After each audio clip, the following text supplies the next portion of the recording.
오늘은 주님의 방문이라는 제목으로 하나님의 말씀 은혜를 나누고자 합니다. 지난주에 김영란 법을 만드셨던, 제의하셨던 김영란 전 국가회의위원회 위원장이 기자회견을 했습니다. 뭐 다른 건 다 제쳐놓고 제가 그걸 보면서 가장 기억에 남는 게 뭐였냐 하면 그분이 이렇게 말씀했어요.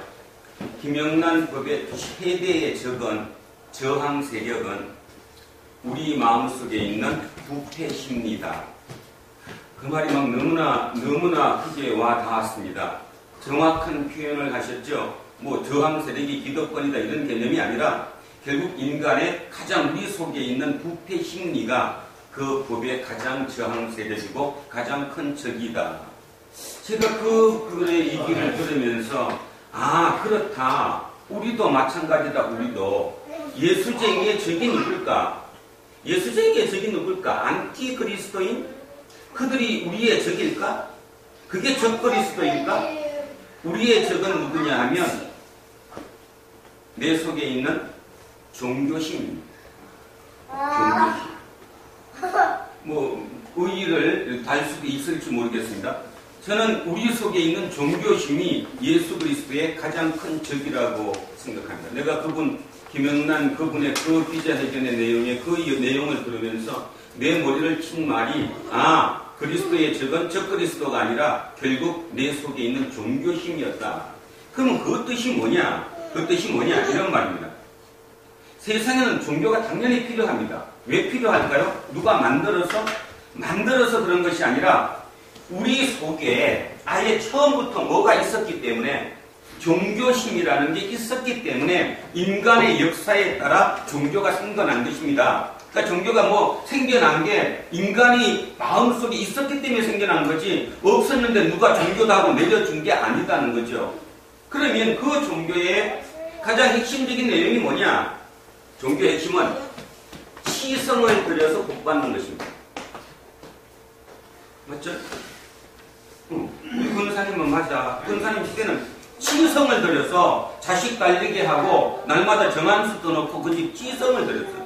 똑같습니다. 종교심의 가장 기본은 치성을 들여서 복받는 것입니다. 근데 아십니까? 우리 기독교는 치성을 들여서 복받지 않습니다. 거기에 오판이 생기면 아까 얘기했던 그리스도의 적이 되는 것입니다. 그러면 뭘까? 기독교는 섬김의 삶을 통해 복을 받는 종교입니다. 아멘? 이 기억 잘 하셔야 됩니다. 다시 얘기하면 치성을 들여서 내 어떤 이 노력에 어떤 치성을 들인 그 답으로 복을 받는 종교가 아니고 내 섬김의 삶을 통해서 복을 받는 종교, 그것이 기독교라는 것입니다. 그래서 기독교는 굉장히 어렵습니다. 알아야 된다라는 거죠. 자, 두 번째 적이 뭐냐 그럼? 성경이 뭐라고 얘기했냐면 하나님을 아는 뭐가? 지식이. 하나님을 아는 지식이 가장 중요하다. 이 하나님을 아는 지식이 없으므로 백성이 망한다. 이렇게 얘기했거든요. 그러면 뭐가 앞뒤가 안 맞잖아요. 왜 앞뒤가 안 맞냐 하면 이거 잘 듣는다.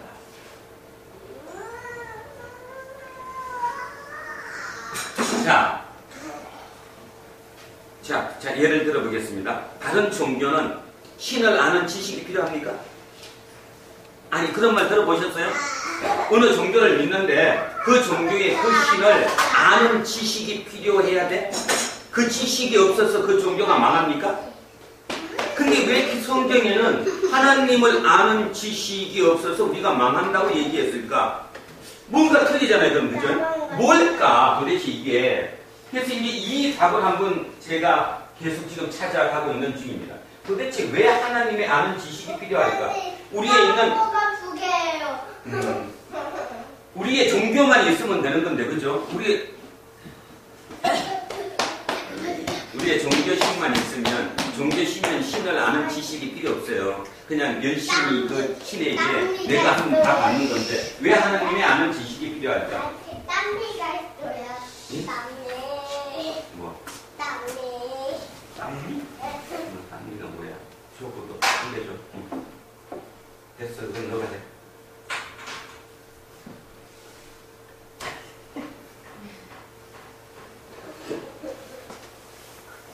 한 번 더 하고 가.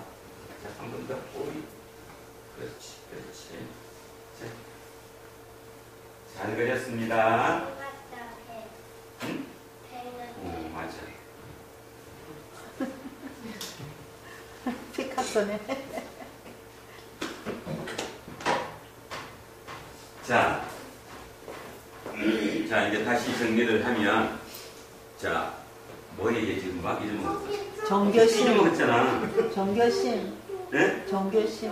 그래서 이제, 학자의 이름을 잊어먹었습니다. 이렇게 얘기를 합니다. 세상은, 저기 소나트 평형의 원리에 의해서 세상이 발전한다. 이게 뭐 말이냐 하면, 이 박정준. 박정준 그렸어? 이 박정준. 자, 예를 들면 이런 말이죠. 세상은 어떻게 발전했냐 하면 평형을 이루기 위해서 그 평형의 원리에서 세상이 발전되어 왔다. 예를 들면 누가 이제 1을 공격을 하면 반대로 1을 공격되면 평형이 이루어지잖아요. 누군가가 2로 올라가면 여기도 2로 올라가야 이게 평형이 이루어지죠. 3을 가면 여기도 3이 가야 평형이 이루어지는 거죠. 이 평형이 이루어진다는 겁니다.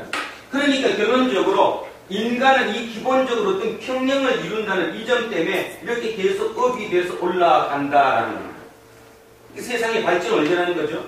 세상이 지금 이렇게까지 발전한 이유가 결국은 뭐냐 하면 저 평형의 원리라는 거예요. 이게 곧 다른 얘기를 하면 뭐냐 하면 함무라비 법전에 있는 뭐를 하면 눈에는 눈, 이에는 이. 눈에는 눈, 이에는 이라는 것이 결국 뭐냐 하면 평형이라는 겁니다. 눈이면 나도 눈이 돼야 되고 뭐면? 이면 이로 이렇게 가야만이 그 같이 이렇게 업이 돼서 발전돼 간다는 겁니다. 맞습니다. 저는 저거에 절대로 맞다고 생각을 합니다. 부인하지 않습니다. 세상이 지금까지 발전되어 왔다는 것은 말 그대로 평형을 서로 이루기 위해서 계속 같이 이렇게 했기 때문에 올라온 거예요. 문제는 지금의 우리의 문제는 뭐가 되느냐 하면 너무 올라가다가 보니까 계속 이게 올라갔는데 나도 같이 따라 올라가다가 보면 어떤 문제가 되느냐 하면 너무 피곤해지죠. 삶이 너무 피곤해지지 못 따라갈 수 있으니까 백세가 황급해서 따라가려면 너무 힘드는 거니까 여기서 이제 문제가 생겼다는 것입니다. 그래서 예수님은 어떻게 오셨냐 하면 이렇게 오셨어요. 지금 뭔가 막 음발락스를 하거든요. 잠시 예수님이 오셔서 어떤 문제가 생겼냐 하면 자, 예수님은 우리에게 뭐라고 얘기했냐 하면 산상수훈에서 뭐라고 했어요? 가난한 너네들에게 뭐가 있다? 복이 있다. 천국이 누구 것이다? 너네 것이다. 그러면서 뒤에 가서 뭐까지 말씀했냐 하면 세상에서는 눈에는 눈, 이에서 이 이렇게 얘기하지만 너네는 그리 하지 말고 오른쪽 뺨을 대면 뭐까지 되라?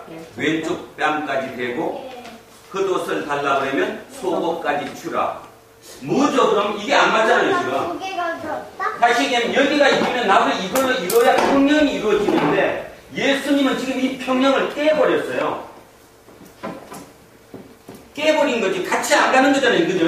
예수님은 깨버린 거니까. 이에는 이, 이에는 이, 눈에는 눈이 아니라 너가 그걸 중간에 깨가지고 거꾸로 해라. 그게 뭡니까? 우리 인사는 손해보는 거죠. 손해보라는 거잖아. 예수님은 손해보라는 거예요. 다른 종교에서는 절대로 손해보라고 얘기하지 않습니다. 더 빌어가지고 복을 받으라고 얘기를 하는 것이지. 근데 예수님은 반대로 얘기를 하셨어요. 자, 그것이 복이다라고 얘기를 했거든요. 그러면서 그 다음에 이어가면 뭐라고 얘기합니까? 용서하라. 용서하라고 얘기합니다. 용서하는 것이 곧 뭐라는 거죠? 사랑이라는 거예요. 용서가 곧 사랑이라는 거예요. 사랑하면 결국 이게 어떤 삶이 되느냐 하면 섬김의 삶이 된다는 거죠. 예수님이 우리에게 가르쳐 주신 것은 섬김의 삶을 가르쳐 주셨습니다. 중요한 얘기를 제가 지금 전달이 좀 잘 안 되고 있는 것 같은데 무슨 뜻인가 하면요.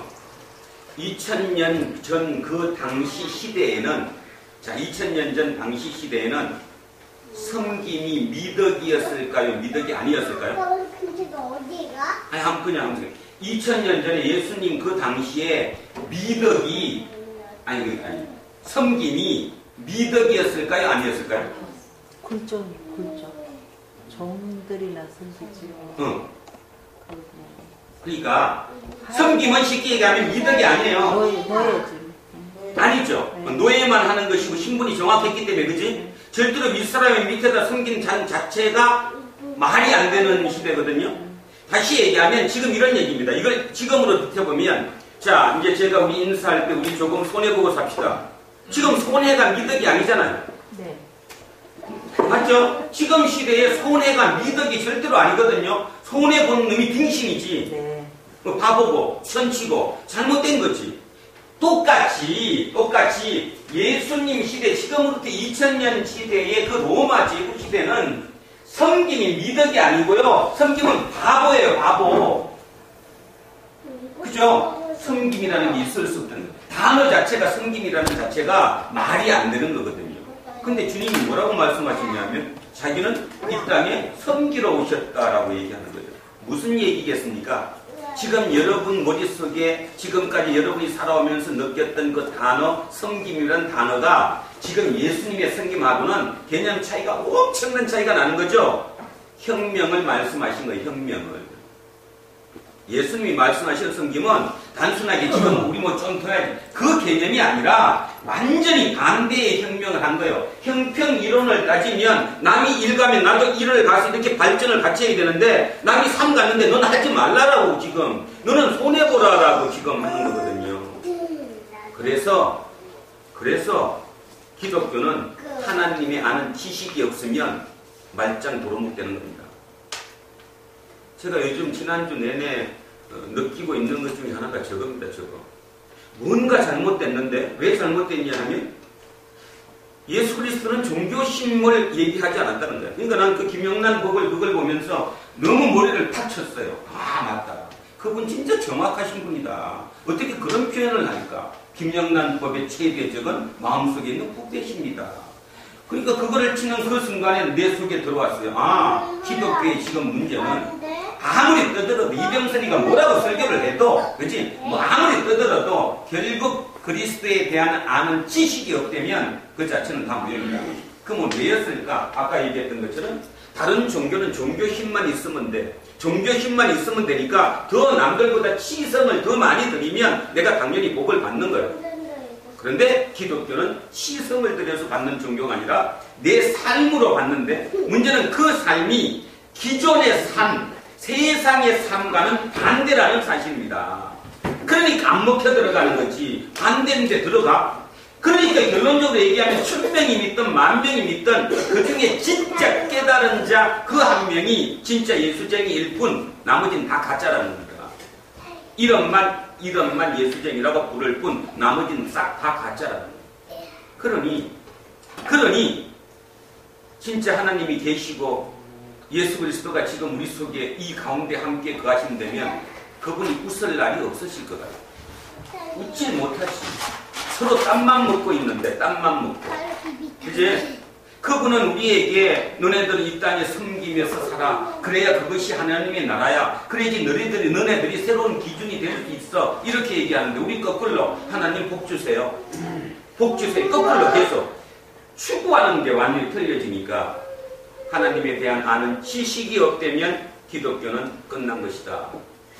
저는 그렇게 생각을 합니다. 하나님의 아는 지식이 필요하다. 그래서 섬김이 필요하다. 섬김은 다시 얘기합니다. 뭐라고요? 용서하는 거예요. 손해보는 거예요. 손해보고 용서하는 거고 용서하는 것이고 사랑이고 사랑하면 결국 섬김의 삶이 된다. 섬기면 죽는 거지 지금 21세기 지금 우리의 단어로 뭐 누굴 섬겨라 이런 개념 자체가 전혀 아니다. 예수님이 말씀하셨던 그 시대의 섬김은 있을 수 없는 단어였다. 지금 우리가 손해라는 단어가 있을 수 없었듯이 그때도 섬김이라는 단어는 있을 수 없는 단어인데 주님은 우리에게 섬기는 삶을 살라고 얘기했다. 문제는 그래도 희망적인 것은 무슨 말이냐 하면 그럼에도 불구하고 그 예수님의 제자들 중에 극소수의 소수의 그 누군가에 의해서 섬김의 삶이 이어갔다는 것입니다. 몇 년 동안? 약 300년 이상. 약 300년 이상. 그들은 철저하게 섬기는 삶이었어요. 왜 그러죠? 그들은 죽음을 무릅쓰고 도망다니면서 주님을 섬겼거든요. 사람을 섬겼거든요. 세상을 섬겼거든요. 죽인다는데 잡히면 죽는 건데 그들은 그것을 두려워하지 않고 300년을 갔어요. 그랬더니 몇 명까지 갔다고요? 추측컨대 100만 명이 넘는 인원까지. 100만 명. 그 100만 명이 넘는 인원이 그 죽음을 무릅쓰고 잡히면 죽는데도 불구하고 그렇게 주님을 증거하는 그 삶을 살다가 보니까 드디어 로마 제국의 콘스탄틴이라고 하는 그 대제의 눈에 띈 거고 그의 파트너가 됐습니다. 문제는 그 다음이 문제죠. 그 다음 이후부터 기독교가 평안해지면서 우리 식으로 얘기해서 복을 받으면서 기독교는 뭐가 됐어요? 암흑이 됐습니다. 암흑이. 지금 문제가 되는 IS죠. IS가 지금 어떤 문제가 있냐 하면 IS는 이라크의 약 30%, 시리아의 30% 지역을 지금 점령하고 국가를 만든 것입니다. 유엔도 마찬가지고 미국을 비롯한 모든 국가가 그렇게 광대한 그 면적을 차지한 그 IS를 국가라고 인정 못하는 이유가 있습니다. 거기를 만약에 국가라고 인정하면 세상에 있는 모든 저항 세력들은 다 깃발 꽂고 국가 만들면 인정해줘야 되는 그런 문제가 불거지기 때문에 공격도 못하고 국가로도 인정을 못하고 이것도 아니고 저것도 아닌 문제가 있습니다. 제가 왜 그런 얘기를 여러분에게 얘기하느냐 하면 그게 종교와 관계되기 때문입니다. 그들은 시아파가 아니라 수니파인데 이슬람 종파에 시아파가 있고 수니파가 있습니다. 근데 고통을 당한 파, 그러니까 우리로 따지면 예수의 십자가 고통처럼 굉장히 큰 고난의 고통을 통과한 종파가 시아파입니다. 그 시아파들은 말 그대로 고통을 많이 당했어요. 그들은 삶의 고통도 알고요. 그 고통의 터널을 다 지났어요. 수니파는 항상 밑이었습니다. 집권 세력이 아니라 변두리 세력이었다는 거죠. 그들은 뭐를 안 당했어요? 한 번도 고통당한 적이 없어요. 그들이 지금 그 면적을 차지했어요. 할 수 있는 길이 뭘까요? 걔들은 고통을 모릅니다. 그래서 죽는 거예요. 죽이는 거. 반대라는 거 아십니까? 여러분 주변에 항상 그 반대라는 거 아십니까? 예를 들면 어떤 사람이 굉장히 자기는 누구한테 대접받고 싶어하고 인사받고 싶어하는 사람이 거꾸로 인사 안 합니다. 진짜 높지. 아십니까? 혹시 본인이 그렇다면 생각하십시오. 진짜입니다. 남들을 생각하면 저 사람이 그 인사도 안 하고 막 관계도 안 맺고 대충 가니까 저 사람은 그런가 보다. 아니요. 여기입니다. 반대입니다. 그분은 속으로 엄청난 인정의 욕구가 있는데 그것 때문에 인사를 안 하는 거예요. 근데 평소에 뭐 인사도 해야 되는 사람이 그런 것 같습니까? 아니요. 또 그건 반대입니다. 항상 이 겉으로 표현되는 것이 반대이거든요. 종교도 똑같습니다. 지금 순위파의 문제는 그거예요. 순위파는 고통을 당하지 않았어요. 십자가의 터널을 통과하지 않았어요. 같은 그 종교 중에도. 그러니까 걔네들이 지금 최대 5만 명이라고 얘기하고 적으면 3만 명 정도라고 얘기해요. 3만 명에서 5만 명 되는 그 핵심 세력들이 이라크의 30%, 시리아의 30%를 다 장악했어요. 그리고 지금 국가를 만든다고 뛰거든요. 거기에 누가 있습니까? 알라 신이 있잖아요. 알라 신이 있잖아요. 어찌 보면 제가 이런 소리 하는 이유는 우리마저도 똑같다는 겁니다. 지금 하나님의 힘으로 우리는 어떤 일을 저지르고 있는가, 뭐 거창한 거 따지지 마시고 여러분 지난 일주일 동안 하나님의 이름으로 어떤 일을 하셨습니까? 진짜 내가 손해보는 일 하셨습니까? 아니면 하나님의 이름으로 내가 불림하고자 했습니까? 자, 그래서 이 얘기를 써놨습니다. 불림과 섬김. 진짜 주님의 방문을 받은 사람은, 주님의 방문을, 신방을 진짜 받은 진짜 예수쟁이는 불림의 삶이 아니라 섬김의 삶을 산다. 인간은 본능적으로 일로 가고자 한다. 불림의 삶을 산다. 요것만큼만 있어도 불림한다고 그런다. 그죠? 갑질을 누가 합니까? 갑질을 갑이 합니까? 을이 합니까? 을도 안 하고 병이 합니다. 병이. 뭔 말인지 알아요? 병이 갑질합니다. 병 중에서. 인간은 본능적으로 불림하고자 합니다. 바로 그걸 얘기하는 거예요. 예수님이 십자가를 지고, 오늘 사순절 네 번째 주일인데요. 우리가 사순절을 기억하면서 십자가의 고통, 주님의 고난을 생각하는데 여러분 깊이 생각하셔야 됩니다.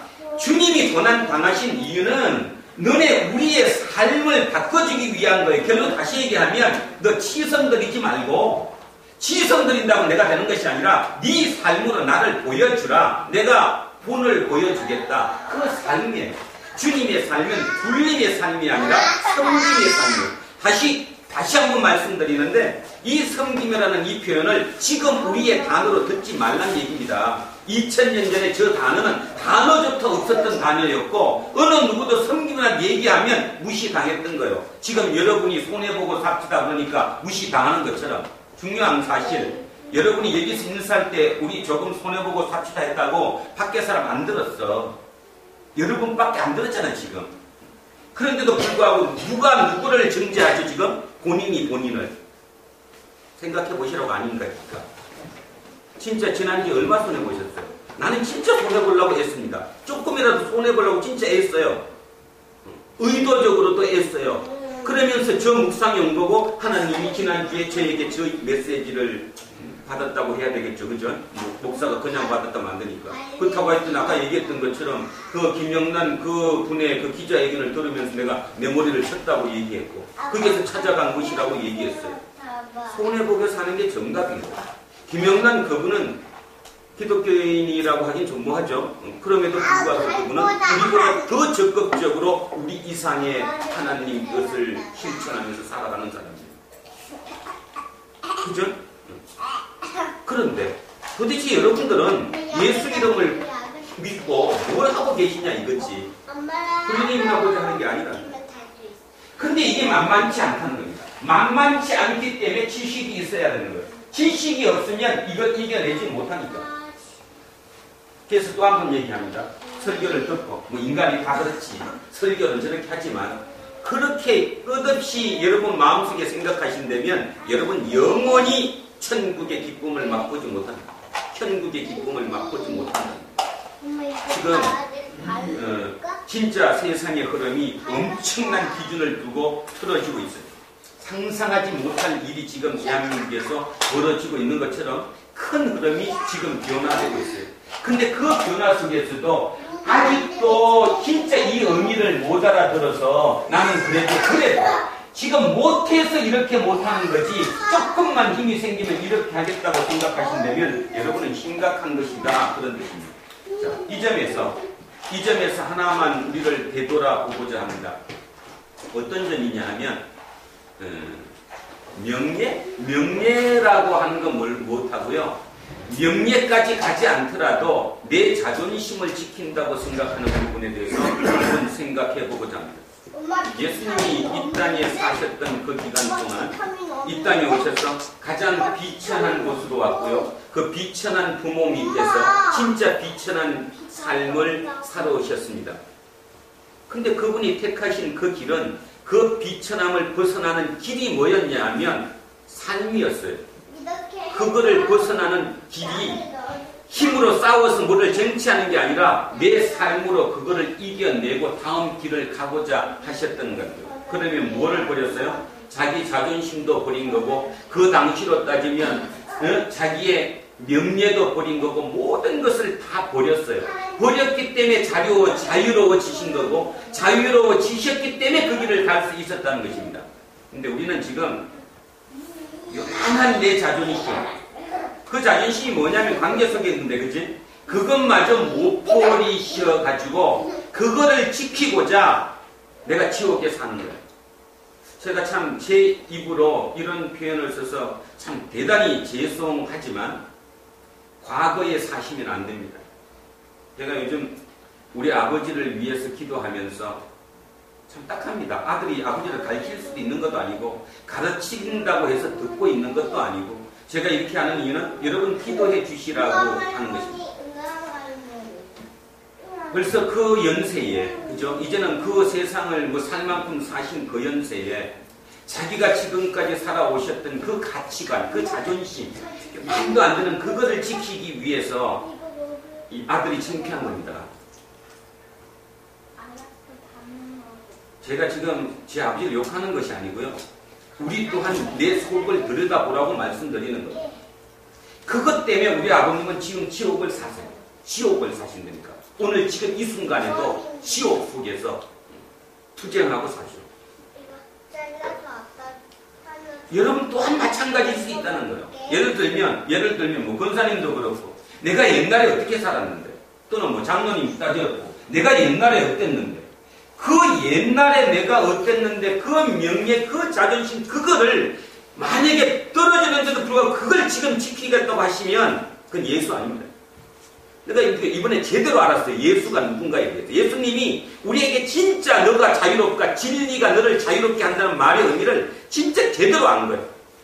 저 섬김이라는 단어를 2000년 전으로 돌이키면서 섬김이 이게 그냥 보통 지금 우리의 의미하는 섬김이 아니구나. 그러면서 제가 우리 아버지 우리 어머님이 지금 고통 중에 계시대잖아요. 하도 싸우셔서 뭐라 그러십니까?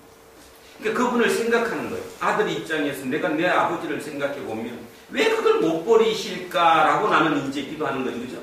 그렇지만 본인의 입장에서 그걸 못 버리시는 거지. 못 버리시니까 지옥을 사는 거지. 그저께 뭐 뉴스 9시에 맨날 나왔던 거 일광공연? 일광공연이었어? 방산TV에 이규태 회장 500억을 먹었다고 구속됐다는 그 이규태 회장 장로님이시라고 그랬죠. 제가 그분이 교회를 좌지우지하는 쉽게 얘기해서 교회의 가장 핵심 멤버고 그 교회를 만드신 분이나 마찬가지고 교회를 그냥 하던 그 분이에요. 얼굴도 그 모습이 선하게 생기셨잖아요. 그럼에도 불구하고 전혀 꺼리낌 없이 그 당연한 것처럼 그 일을 하신 거예요. 그죠? 그게 덕이 어떻게 되냐고. 그분도 평생을 예수의 복받아가 그 위치까지 올랐다고 생각했을 것이고 자기도 그래서 그 큰 교회를 지금 책임지면서 교회를 만들어가고 있다고 생각하실 그분인데 마지막 말년에 그 뭐냐 그런 말이죠. 그죠? 그리고 연예인 그 손녀별도 안 되는 연예인하고 그런 문자나 주고받는 그런 메시지 갖고 온 사회를 웃기게 만드는 그치? 지금 그런 걸 보면서 그럼 뭘까에 대한 답을 찾는 거예요. 도대체 뭘까? 그럼 그분이 처음부터 악했을까? 그분이 장로님으로 지금까지 그 마음이 항상 나쁜 마음으로 그걸 했을까? 저는 아니라고 생각하는 거예요. 그분도 참 좋은 마음으로 진짜 내가 장로로서 무슨 역할을 하기 위해서 그렇게 열심히 산 거예요. 근데 뭐가 잘못된 겁니까? 방향을 잘못된 거고 자기에 대한 신에 대한 지식이 부족된 거예요. 자기 신이 누구라는 걸 부족한 거랍니다. 그거라는 거예요. 그거. 그렇다면 지금 우리 지금 여기도 이렇게 있지만 오늘 왜 저 목사님이 설교하라고 막 열받나 이렇게 얘기하지 마시고 우리를 진짜 돌아보지 않으면 한 1초라도 먼저 나를 돌아와서 진짜 하나님에 대한 지식, 하나님이 누구신가에 대해서 모르면 우리는 그건 다 엉터리였을 것이라는 소리 때문에 제가 오늘 앞에서 미리 말씀드립니다. 여러분 혹시 자기 자존심이라고 자기가 생각하는 가존심 때문에 명예 때문에 그거를 지키기 때문에 지금 가면을 쓰고 사신다거나 그것 때문에 순간순간 내가 감옥 속에 사신다면 빨리 나오십시오. 빨리 나오셔야 한다. 그것이 예수님이 우리에게 얘기하는 섬김입니다. 너 섬기는 삶을 살아라. 나는 이 땅에 섬기러 왔다. 신이 이 땅에 오면서 뭐라고 그랬냐 하면 우리 보고 나는 신으로인데 이 땅에 왔는데 섬기러 왔다. 그 말의 의미를 진정 깨달을 수 있어야 합니다. 저거 깨닫고 나면 진짜 눈물 납니다. 바울은 그래서 눈물 흘린 겁니다. 바울이 눈물 흘린 이유, 그 모든 어려운 일을 올인해서 새로운 완전히 180도 틀린 그 삶을 살았던 이유는 그걸 깨달았기 때문이에요. 그러면 제가 오늘 여기에 이 제목을, 이 말을 쓴 이유가 있습니다. 바울이 이렇게 얘기했습니다. 나의 나된 것은 하나님의 은혜다. 이 표현이 쉬운 표현 같습니까? 어려운 표현 같습니까? 어려울 정도가 아니라 상상을 초월하는 표현입니다. 뭔 뜻이냐 하면요, 바울은 예수 그리스도를 만났어요. 뭐 성경에 하여튼 뭐 다마스커스 가는 도상에서 만났다고 성경에 기록되어 있어요. 뭐 그게 어떻게 만나면 우리는 말로 표현을 못합니다. 뭐 정확하게 설명해서 어떻게 했을 거다? 없어요. 틀림없는 사실은 바울은 주님의 방문을 받았다는 것입니다. 그 받고 난 이후에 바울 삶이 완전히 바뀐 거예요. 그러면 자, 그 전에 바울과 이후에 바울 보겠습니다. 그 전에 바울은 철저하게 불림을 목적으로 향해 가던 사람이죠. 제사장이 목적이었고, 그죠? 자기의 그 지식이 최고로 따지고 모든 것을 따져서 최고로 따져서 이 땅에 불림하고자 살아갔던 그가 완전히 뒤집어져서 섬김으로 갔는데, 그 섬김의 기간이 몇 년 걸렸다고 했죠, 제가? 23년. 그죠? 23년. 그 오랜 기간 동안에 사람이 완전히 그 모든 청춘을 다 버리고 돌아갔던 거예요. 이유는 뭐냐? 방문 때문에. 그러면서 제가 설교하면서 이렇게 생각했습니다. 그러면 우리는 방문 안 받았는데 어떡하느냐? 주님이 방문 안 하셨잖아요. 안 하셨죠? 주님이 본 적도 없는데. 저분은 그 주님을 직접 봤기 때문에 모든 게 뒤집어질 수 있었지만, 우리는 직접 보지 않았는데 어떻게 맨날 입으로는 뭐 주님이 나와 함께 계신다, 성령이 내 안에 계신다, 많은 얘기는 하는데 실제로는 방문을 안 받으면 몰라요. 그러니까 바울만큼 안 되는 거죠. 그래서 제가 찾아보다 보니까 창세기 50장 한번 보십시오. 제가 놀라운 사실을 하나 발견을 했습니다. 창세기 50장.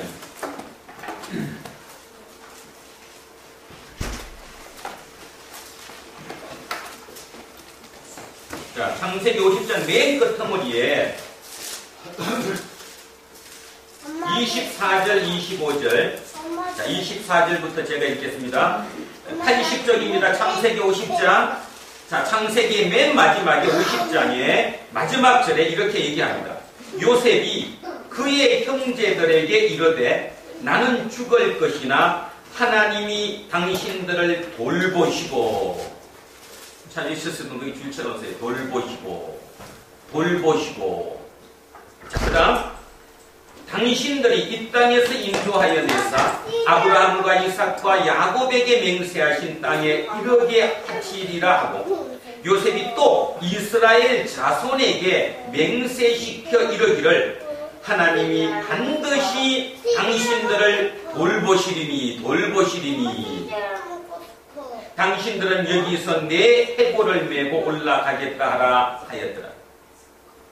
요셉이 마지막 유언을 하면서 자기 자손들에게, 자기 가족들에게도 뭐라고 그랬고요? 돌보신다. 하나님이 너를 돌보실 거다 얘기했고요.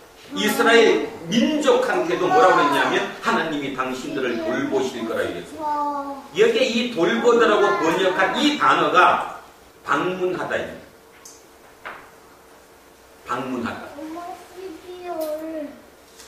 뭔 말 이해가셨어요? 네. 이 단어, 여기 우리 성경에 돌보다라고 번역된 이 돌보다가 원 의미가 방문하다입니다. 방문하다. 자, 그래서 제가 머리를 쳤어요. 요셉. 우리 요셉 얘기 많이 하는데, 그치? 저기도 요셉 있잖아. 요셉 잘 들어. 요셉인데, 요셉이 자기가 110년의 이 땅을 살고 마무리하면서 뭐라고 확신하게 얘기냐면 자기 자손에게도 그러고 이스라엘 그 백성들에게도 얘기하고 하나님이 돌보실 거다. 뭔 뜻입니까? 자기가 돌봄을 받았다는 거잖아. 그죠? 그 말의 의미는 뭐죠? 믿음이 항상 요셉은 하나님이 나와 함께, 그죠? 나를 옆에서 나를 방문하고 직접 계신다고 믿음으로 살았기 때문에 그걸 이겨낸 거예요. 그게 답이었어요. 한번 해봐. 그러니까 다시 얘기하면 어떤 신비로운 힘으로 순간순간 신비로워서 된 게 아니라 결국은 요셉은 항상 하나님에 대한 믿음이 어땠냐 하면 하나님이 지금 나와 방문해 주셔서 함께 계신다는 게 가능했기 때문에 뭐 나머지 얘기도 안 해도 아시잖아. 16살부터 팔려가갖고 그 모든 과정을 거칠 때마다 왜안 돼? 올바른 선택을 한 왜 거예요. 안 돼? 그죠? 그럼 요셉의 답도 뭐였어요? 자기의 삶은 하나님의 은혜였어요. 바울도 똑같은 겁니다. 바울도 하나님의 방문을 받았기 때문에. 근데 진짜 본 거고 요셉은 진짜로 받는지 안 받는지 우리는 알 수 없지만 표현 자체가 지금 그런 거거든요. 근데 어디서 하나 알 수 있냐 하면 41장인가요? 앞쪽으로 좀 넘기셔서 41장인가?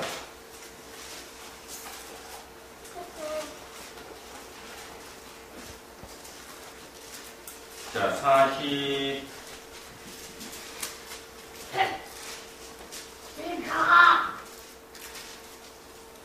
40장이다.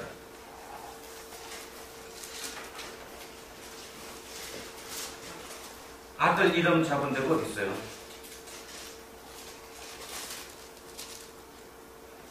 므낫세 이름 짓고 에브라임 이름 진 데가 5절 6절 어디지? 엄마 해봐.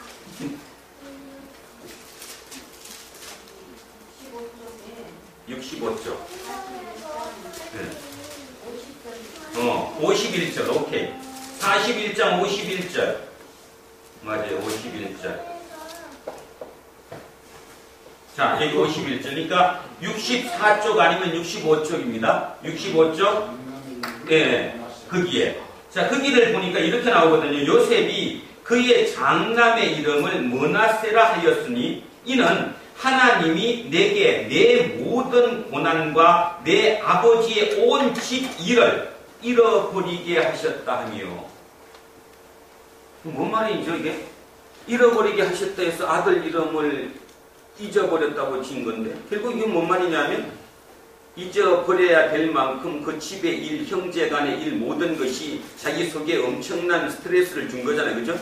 근데 그거를 하나님이 잊어버리게 하셨다는 거예요.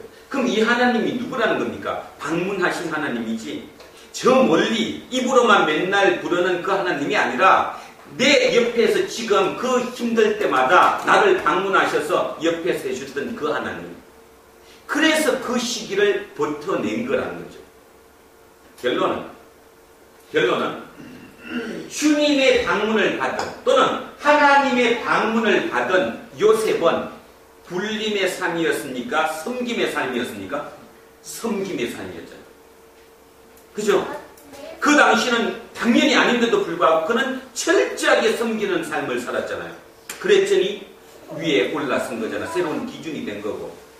또 하나 느꼈던 게 뭐냐 하면 제가 또 느꼈던 게 자꾸 이제 아버지 얘기가 나와서 만약에 요셉이 진짜 하나님이 방문한 그 삶을 살아내지 못했다면 야곱도 별거리는 거예요. 그죠? 결론이 요셉이 있었기 때문에 야곱이 된 거예요. 제가 보니까 절대로 만약에 요셉이 요셉의 위치를 못해 요셉이 자기 역할을 못했거나 삶이 안 됐다면 야곱은 진짜 별 볼 일 없는 인생 그죠? 별 볼 일 없이 산 진짜 본인 입술로 얘기한 것처럼 130년의 세월이 그저 흠난한 세월을 산 그 인물로 끝나는 거예요. 그렇잖아. 근데 그 아들 요셉이 진짜 하나님의 삶을 살아줌으로 말미암아 밑대까지 싹 되잖아요. 우리나라 이성계 전주에 사니까 그 오목대 이목대라는 데가 있거든요. 이성계가 왕이 되고 나니까 그 윗 4대까지 다 이름이 다 나타나는 거죠. 그죠? 그래서 내 삶이 중요한 거야. 내 삶이. 그래서 지난 한 주간도 저도 목사지만 인간적으로 슬프잖아. 이제 이 나이에 이제 내일모레 한갑될 수 있는 나이라고 따지면 이 나이에 왜 그 노인 아버지가 그렇게 화를 내실까? 또 내가 그렇게 함으로 인해서 그분한테 얼마나 많은 힘들게 했을까? 또 내 쪽으로 생각하면 낮죠. 나를 기준으로 생각하며 뭐 나도 그럴만 하지 않겠느냐 하겠지만 거꾸로 내가 또 반대 입장이 아버지 입장이 돼 보면 그 늙은 아들이 이제 그렇지 다 늙어막하게 아무것도 아닌 그 힘으로 그 들어오겠다니 참 그것도 그죠? 막하겠죠. 참 마음속에 삶에 대한 어떤 갈등은 굉장히 많이 느끼고 있었던 거예요. 그러면서 나는 내 자식한테 어떻게 해야 될까? 나는 내 자식한테. 그러니까 이제 이번 주 설교가 그렇게 되는 겁니다. 따지면. 그러면서 그러면 내 역할이 뭐냐? 지금 열받아갖고 맨날 화내면 하나님 이게 뭐 이렇게 해야 될까? 아니면 더 철저하게 내 지금 이런 삶에 더 충실을 해야 될까? 답은 정해진 거죠? 내 삶에 더욱더 충실하는 거. 내 그거에 더 전념하는 거고 조금 더 손해보려고 더 애쓰는 거고 그러고 해서 그것이 이제 나중에 하나로 이렇게 아우러지겠죠. 아우러지겠지. 결국 다시 얘기하면 그래도 이병선 목사가 목사로서 제 길을 가서 나중에라도 그 양반 제대로 목사 됐다 그러면 그때 우리 아버지 욕 들어도 묻으시겠지. 당연히 똑같이 또 내 자식도 마찬가지로 삶이 그런 것이더라는 것입니다. 그래서 결론적으로 그렇다면 예수님의 뜻을 조금은 알 것 같아요. 왜 신인 하나님이 육의 몸을 입고 이 땅에 오셔갖고 우리를 섬기러 오셨을까? 이거는 뭐 완전히 혁명 정도가 아니라 뒤집어진 거라는 거예요. 지금이라도 안 늦었다는 겁니다. 그래서 저는 그렇게 생각합니다. 제가 오늘 이 얘기를 오랜 시간 동안 하는 이유, 우리 전혀 늦지 않았습니다. 우리는 지금 이렇게 생각합니다. 빨리 내가 돈을 더 벌어야 내 새끼 뭐라도 더 해주고 시집갈 때 한 푼이라도 뭐 더 해주고 이렇게 생각하겠지만 진짜 생각을 조금 이렇게 확 한 번 바꿔보십시오. 내가 지금 돈을 몇 억을 벌어서 내 딸내미 내 아들내미 시집 장가갈 때 더 해주고 사업 미천을 대주고 걔를 뭐 더 해준다고 과연 걔한테 그게 이익이 될까? 아니면 진짜로 조금 힘들긴 하겠지만 그 힘든 것도 어쩌면 가르쳐 줌이 될 수 있지 않을까? 아까 얘기했던 것처럼 만약에 진짜 이렇게 우리 경상도말로 포시랍게라고 그러죠. 그냥 포시랍게 고통 없이 잘 살게 해줌으로 인해서 과연 나중에 행복할까? 그게 바로 IS라는 거예요. IS는 3만 명, 5만 명밖에 안 되는 그들이 고통을 안 당해서 지금 거짓거리 하는 거예요. 자식도 똑같다는 것입니다. 그렇다면 왜 하나님이 이 땅에 오셔서 그렇게 힘들게 사셨고 또 그분이 산상설교라고 그렇게 설교를 하시면서 왜 가난한 자들에게 너네가 복이 있다, 천국이 너네 것이다 되었을까? 바로 그 의미가 뭘까를 깊이 한번 생각해 봤습니다. 우리에게는 새로운 힘이 있습니다. 사순절 넷째 주일입니다. 저는 확신하는 게 하나 뭐냐 하면 우리가 이길 수 있다. 문제는 하나님에 대한 자신감을 가져야 된다. 그래서 이 시간에 제가 한마디 더 하면 우리 이한빈 머리 살짝 흘리면 안 되는 거 알지? 아까 내가 말 안에서 다 들었어. 안에서 무슨 뭐 봉사활동 뭐 찍어서 해줬지 말을 정신이 아주 나는 것도 한참 되는데 그 버리다 그 말이야. 내가 대한 결과는 하나님은 공평하신 게 뭔가 하면 뿌린 대로 주신답니다. 정확하게 뿌린 대로 내 뿌린 대로 그대로 주시지. 만약에 하나님이 다른 신처럼 나는 1을 뿌렸는데 100만 주시는 분이면 그는 치성으로 그거는 아니에요. 그래서 지금은 우리는 진짜 너무너무 중요한 시기고 너무 중요한 생각을 바꾸는 시기이기 때문에 여러분 다시 이제 마지막 부탁드립니다. 하나님의 방문을 받으시고 미세하게 느끼시면 됩니다. 눈을 감으시고 미세하게 느끼면 하나님이 내 속에서 나에게 말씀하십니다. 하나님은 여러분 누구에게나 방문하고 계십니다. 오늘 이제 본문 한번 다시 읽겠지만 사도 바울이 뭐라고 얘기했냐 하면 돌아가신 주님께서 게바에게 보이시고 12제자에게 보이시고 500여 명의 그 군중에게 보이시고 나중에는 사도들에게 보이시고 마지막으로는 팔삭동이 같이 나처럼 그치 말도 안 되는 나한테도 보이셨다. 그 말의 의미가 뭐냐 하면 모든 사람에게 다 보이셨다는 거예요. 그래서 모든 사람에게 다 방문하셨다는 겁니다. 그걸 지금 믿고 안 믿고는 여러분의 믿음의 문제라는 거예요. 믿음의 문제. 지금은 어차피 예수님이 다시 오셔서 십자가 못 달리시니까 우리가 2000년 돌아가서 이거 눈으로 확인은 못하겠지만 그는 믿음으로 믿을 수 있는 거지. 성령이 내게 계시고 주님이 내 옷에 방문하고 계시기 때문에 내가 그걸 어느 정도 믿느냐의 문제가 되는 것이지 지금 그거 나는 믿어 안 믿어 그게 아니라는 거예요. 그래서 지금 하여튼 우리 교회뿐만 아니라 지금 기독교를 믿고 있는 많은 크리스천 중에 진짜 하나님에 대한 지식이 잘못됐다. 그래서 그냥 종교심이 우리를 지금 죽이고 있다. 여러분 한 번쯤 이번 주 내내 생각해 보시기 바랍니다. 종교심이 나를 죽이고 있다라는 생각하는 거. 진짜 예수는 그런 분이 아니었다. 그래야 우리가 제대로 찾을 수 있고 제대로 천국을 만끽할 수 있고 천국에 갈 수 있고 이 나라를 하나님 나라로 만들 수 있다는 거죠. 아멘? 진짜입니다. 진짜 그거를 제가 지난주 내내 하여튼 전체 연결돼서 제 삶과 같이 연결해서 하나님의 받은 메시지. 자, 그 생각하면서 오늘 마지막 문장은 이제 하나님 말씀 본문을 쭉 한번 보겠습니다. 두 개를. 형제들아, 내가 너희에게 전한 복음을 너희에게 알게 하노니 이는 너희가 받은 것이요. 너희가 받아들인 거라는 거예요. 너희가 안 받아들였으면 지금 이 편지를 읽을 필요도 없잖아요. 받아들인 것이고 또 그 가운데 쓴 것이다. 그 말은 여러분의 삶은 이미 그리스도의 복음에 기반한 그 삶에 들어갔다. 이렇게 얘기하는 거죠. 자, 복음입니다. 그러면 도대체 복음이 뭘까? 너희가 만일 내가 전한 그 말, 이 말은 뭐예요? 복음이잖아. 이 말을 굳게 지키고. 자, 오늘 중요한 거 뭐 하라고요? 굳게 지키고. 오늘 들었던 그 말을 복음을 굳게 지키고. 굳게 지킨다는 게 뭐예요? 굳게 지킨다는 게. 이번에 그 리포터 대사 그렇게 당하고 나니까 이제 지금은 공개행사장에 나온 때면 굳건하게 경호가 아주 막 대단하다면서요. 아무리 리포터 대사에 대한 경호가 세다고 할지라도 만약에 내가 이제 리포터 대사다? 그럼 이렇게 댕긴다? 그러면 온 데를 뺑뺑 돌려서 막을 수는 없잖아요. 어디는 피워놔야 돼? 앞은 피워야지. 경호를 아무리 해도 이 앞은 피워놔야지. 옆으로 경호를 해도 똑같습니다. 내가 하나님의 말씀을 산다는 말은 말씀을 비워놓고 내가 옆에 있는 것이지 말씀을 내가 막는 게 아니에요. 말씀을 내가 막으면 안 됐지. 막으면 경호하는 게 아니지. 자, 그 소리입니다. 굳게 지킨다는 말은 내가 말씀을 굳게 지키는 거야. 하나님의 복음을 철저하게 내가 굳게 지키려면 그것을 피해서 옆에서 내가 그 말을 막으면 안 되는 거죠.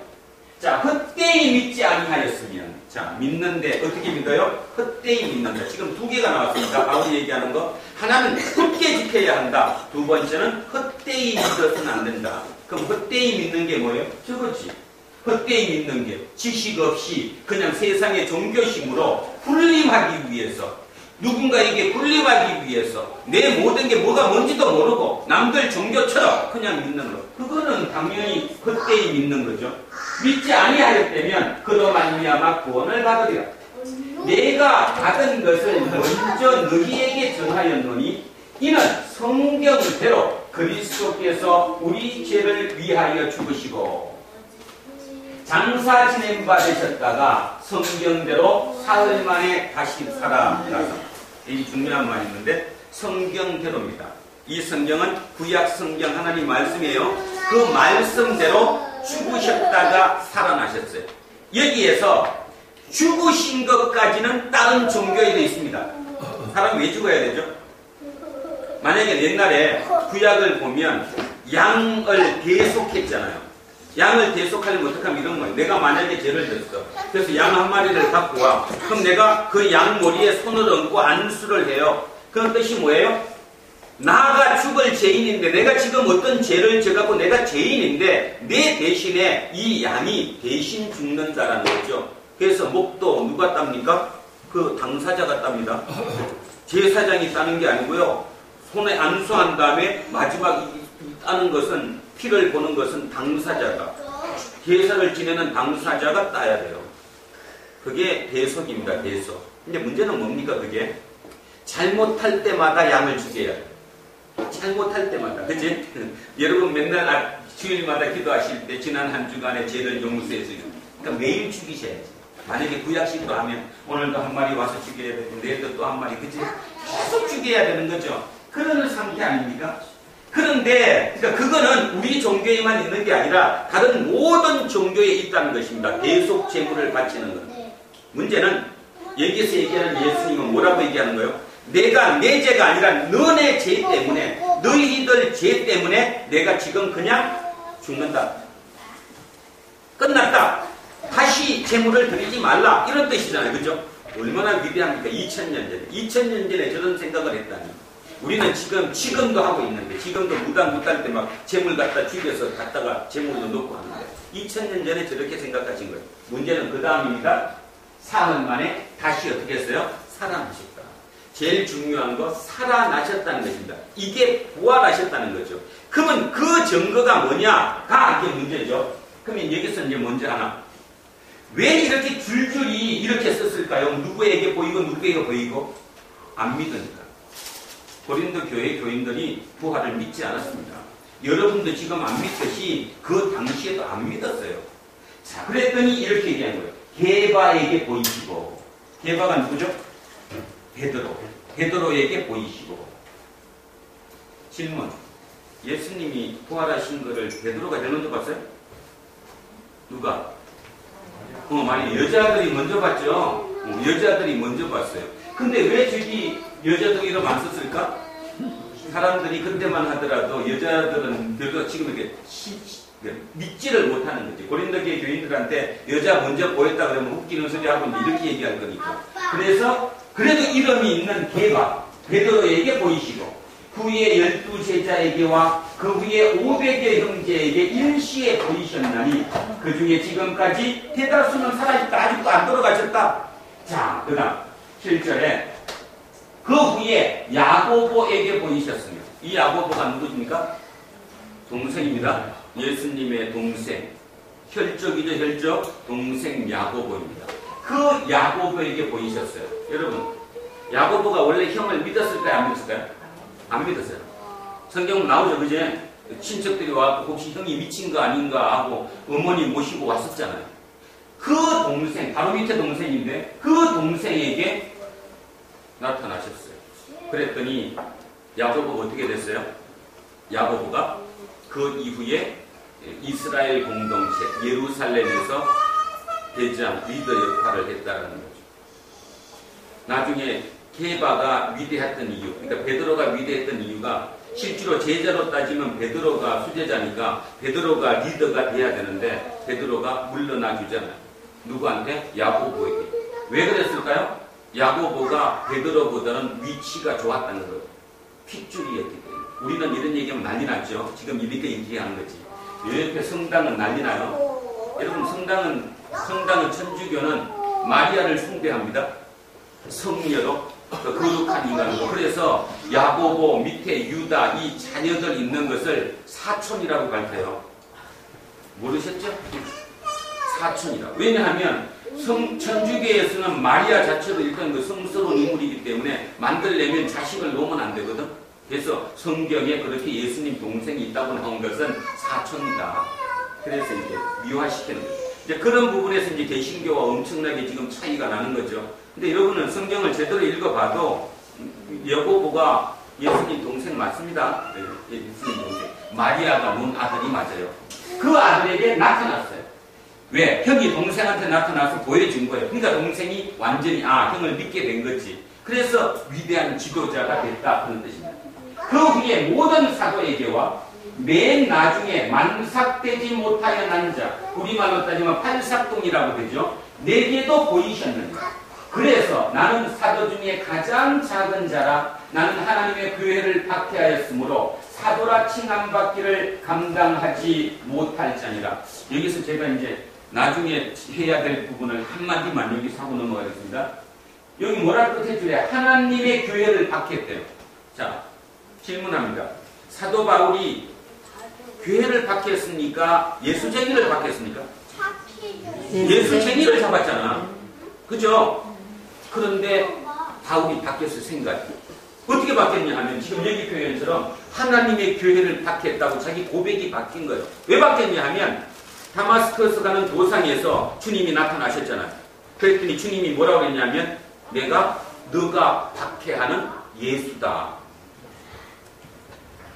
그러니까 바울 입장에서 나는 예수를 박해 본 적이 없어요. 왜냐하면 바울은 예수를 원래 무시했었고 본 적도 없거든요. 살아생전에. 그런데 예수님이 나타나셔갖고 네가 박해하는 예수다 그러니까 바울이 완전히 탁 터진 거죠. 아까 내가 그 김영남 법을 보고 뭐가 터지듯이 터진 겁니다. 그랬더니 내가 예수를 믿는 사람을 잡아들인 그 자체가 교회를 박해했구나. 그래서 교회를 예수의 몸이라고 그러는 거예요. 교회를 예수의 몸이라고 부르는 이유는 바로 이 문구 때문입니다. 하나님의 교회라고 고백하는 바울의 고백이에요. 바울의 교회. 예수님께서는 교회 얘기 한 번도 안 하셨어요. 그러니까 교회가 예수의 몸이 예수의 몸인 이유는 바로 이 문구 때문이라는 거죠. 하나님의 교회를 박해했다. 하나님의 교회는 그래서 그리스도의 몸이다. 그러나 내가 나된 것은 하나님의 은혜로 된 것이니 내게 주신 그 은혜가 헛되지 아니하여 내가 모든 사도보다 더 많이 수고하였으며 우리 그렇게 해야 됩니다. 다음 주일도 더 많이 수고하셔야 됩니다. 남들하고 같이 해서 내가 되지 않는다는 거예요. 더 많이 수고하면 하나님의 결과를 우리가 맺는다는 거죠.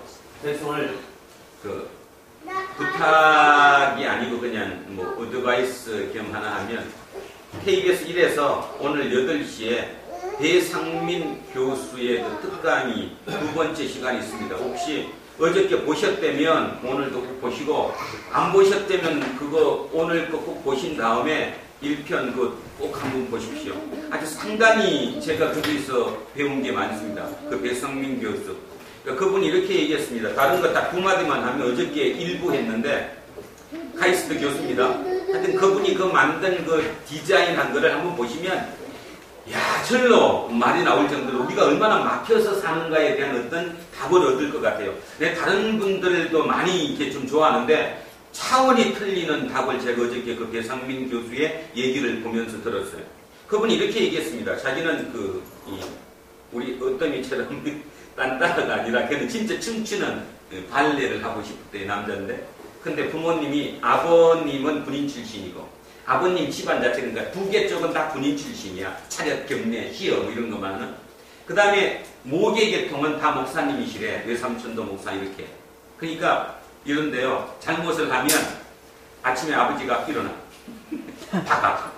그럼 누구나 무슨 박아. 시험 이렇게. 그리고 끝나고 나면 엄마가 와갖고 잡고 회개기도 하는데 하나님 거기서 컸다는 거예요. 자기가. 그러니까 자기가 어떻게 아버지 말을 거역하고 발레를 하겠냐고 그래서 부모의 원대로 그 디자인을 공부하러 유학을 갔는데 답이 없다는 거예요. 답이. 그러면서 제가 그분한테 다른 답은 필요 없고 제가 이제 우리랑 비교해서 해준다면 그분한테 내가 깨달은 하나가 뭐였냐면 기도에 대한 개념이 있는데요. 그분이 기도라고 얘기한 게 아니라 내가 이제 그 얘기를 들으면서 기도가 저래야 된다라는 걸 느꼈어요. 그분이 이렇게 얘기했습니다. 뭐라고 얘기했냐면 인간의 뇌와 우리 컴퓨터, 이 컴퓨터의 차이가 뭐냐 하면 컴퓨터는 저장하면 10년 뒤에고 20년 뒤에고 저장한 그대로만 있다는 거예요. 근데 인간의 뇌는 인간의 뇌에다가 저장을 해놓으면 10년이고 20년 뒤에 나올 때 딴 게 나오는데 발전돼가지고 그 말은 우리의 무의식 중에서 내가 입력시켜 놓은 것이 끊임없이 거기서 우리는 몰라도 느끼지 못해도 지금 안에서 되고 있다는 거야. 그래서 내가 이 대단한 거다 생각했어. 그치? 맞잖아 이거는 저장시켜놓으면 USB에 저장해도 그거 저장된 그대로 있지 발전 안 해요. 근데 인간의 두뇌에다가 심어놓은 것은 나중에 답이 발전해서 나온다는 거죠. 맞잖아요. 나는 의식 안 해도. 맞는데 틀렸어요. 보고 나중에. 그래갖고 그럴 수 있다. 그렇다면 뭐냐? 다윗이 생각했어. 다윗이 그 시편을 왜 썼을까요? 기뻐서 썼을까요? 아니면 너무 힘들어서 썼을까요? 힘들어서 썼어요. 다윗은 시편을 힘들어서 쓴 거예요. 너무 힘들어서. 여러분은 다윗이 불림한 것 같지만 다윗은 신경 따지면 의도적인 했던 의도하지 않았던 다윗은 섬겼어요. 밑에 신하들이 너무 셌어. 따져보면 불림을 못했어요. 그러니까 그 속이 오직했겠어. 그러니까 그 속을 풀기 위해서 시편을 기록한 거거든요. 어저께 배상민 교수의 그 얘기를 들으면서 다윗이 왜 하나님의 마음에 합했을까에 대한 답을 제가 이 조그만 어떤 끄트머리를 어저께 찾았어요. 아, 그럴 수 있겠다. 다윗은 썼거든. 썼다는 말의 의미는 여기에 기록이 됐다는 거예요. 기록이 됐으니까 다음번에 그게 계속 발전해서, 그지? 거기에 기록 입력된 게 다음 발전으로 간 거지 밑으로 떨어지지 않았었다는 거지. 그래서 오늘 하여튼 배상민 교수가 8시 합니다. KBS 1. 꼭 한번 2편 보시고. 아침에 8시에 했어. 아침에요? 꼭 한번 1, 2편 두 번이니까 어저께 했던 거랑 한 번 시간 내셔서 꼭 한번 보시기 바랍니다. 자, 어쨌든 다시 이제 마지막 마무리를 합니다. 바로 그 얘기입니다. 내가 나된 것은 하나님의 은혜다. 쉽게 얘기해서 하나님의 은혜라고 하는 이유는 뭐냐 하면 바로 그 고백이죠. 하나님을 만남으로 인해 내 모든 삶이 뒤집어진 거예요. 만약에 우리의 기준으로 따지면 바울이 저런 말 하면 안 돼요. 왜 안 되느냐 하면 바울의 현 처지는 좋은 처지가 아니거든요. 어찌 보면 비참한 처지 아닙니까? 지금 이 편지를 쓰는 처지 자체가. 그리고 자기가 처음에 꿈꿨던 상황하고는 완전히 틀리고 그 시대의 상황하고는 완전히 바보 아니에요? 아, 자기만큼 배우고 하는 사람이면 그래도 지금 위치가 이 정도는 돼야 되잖아, 그지? 근데 지금 위치가 어떻습니까, 저 위치가?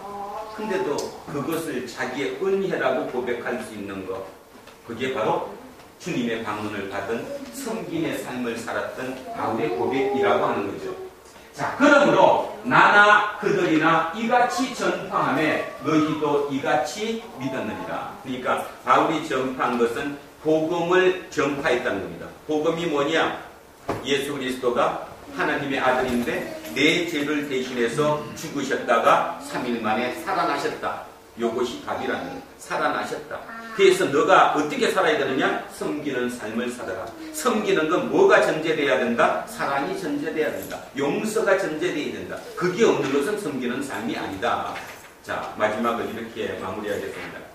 요한복음을 쓰신 사도 요한이 마지막 90이 넘어서 돌아가셨습니다.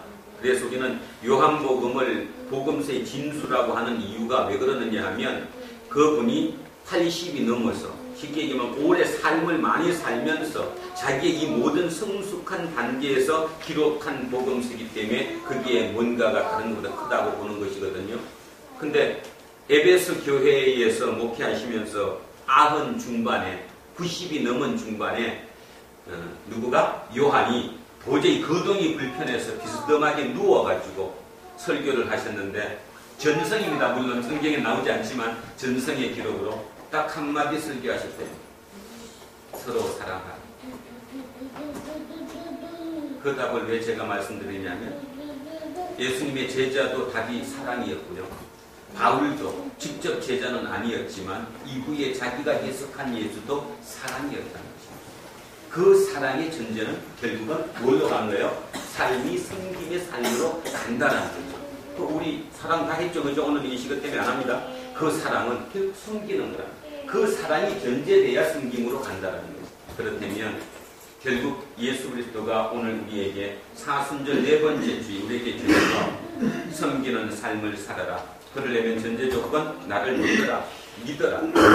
믿음. 예수님이 나와 함께 계시다는 그 믿음. 주님이 나를 방문하셨다는 그 믿음. 그 믿음의 확신이 우리 모두를 살릴 수 있으리라고 믿습니다.